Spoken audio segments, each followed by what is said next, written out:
chez Courant d'Air. On propose de la location de canoë-kayak sur l'Ayre.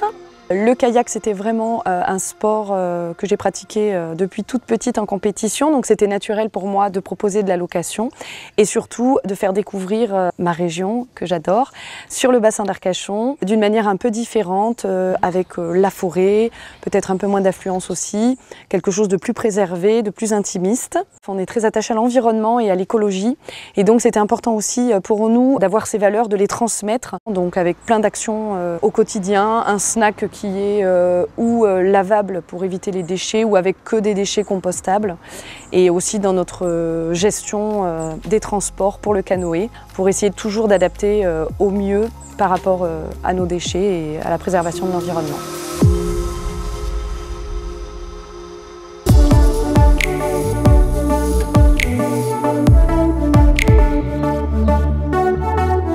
J'ai créé Flow il y a 3 ans avec la volonté de faire découvrir le bassin et la Leyre autrement.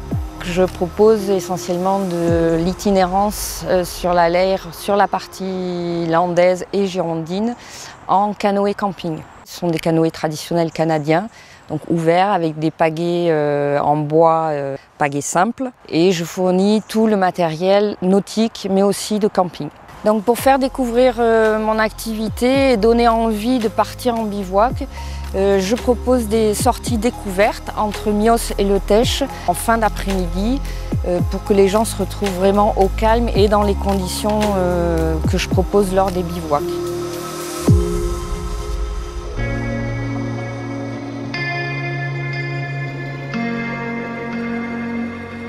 Bekalou Canoë-Kayak, c'est une base de kayak qui n'est pas tout à fait traditionnelle, puisqu'il y a une partie location qui est gérée par l'entreprise Bekalou Canoë-Kayak. Et en parallèle, il y a une association qui est hébergée, qui s'appelle Arès Kayak Nature, qui fait toute la découverte de l'environnement dans la réserve naturelle des Prés Salés d'Arès, qui est donc juste derrière le port ostréicole ici, sur la commune d'Arès.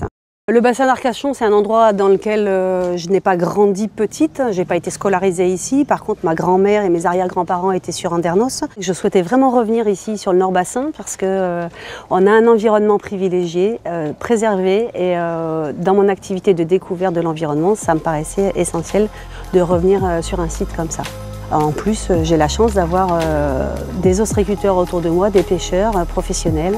Et ça a été un grand atout pour travailler en réseau avec des professionnels de la mer comme moi.